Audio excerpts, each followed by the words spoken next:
Let's continue on with our journey to better understand our non-buyers, and maybe we want to contrast them with what we've learned so far with what our existing buyers think. So I'm going to go ahead and load a new twin, this time focus on our Bath & Body Works buyers.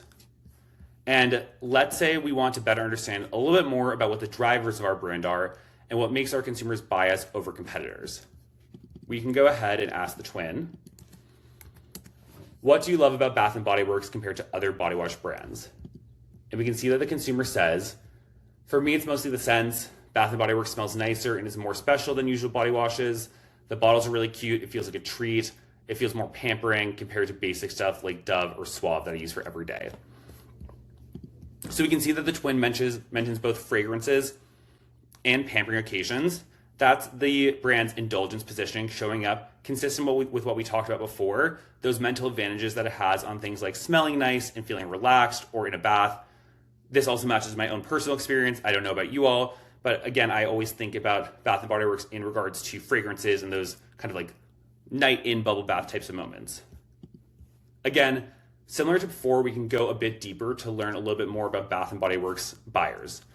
So let's say we want to understand more about our competitive mapping and what people would actually do if our product wasn't available.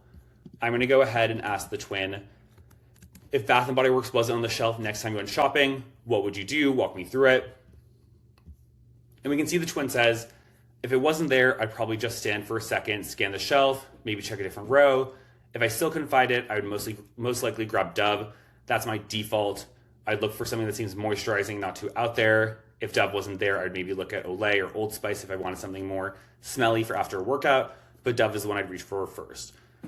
So we can get a lot of insight here about the switching logic. This is more about competitive intelligence than just giving us prompted recall. We can see that this consumer says they would look for Bath & Body Works a little bit, but not so hard. They'd ultimately be happy to just grab their default brand, which is Dove, or if they wanted a direct replacement for those smell-based occasions, maybe Old Spice.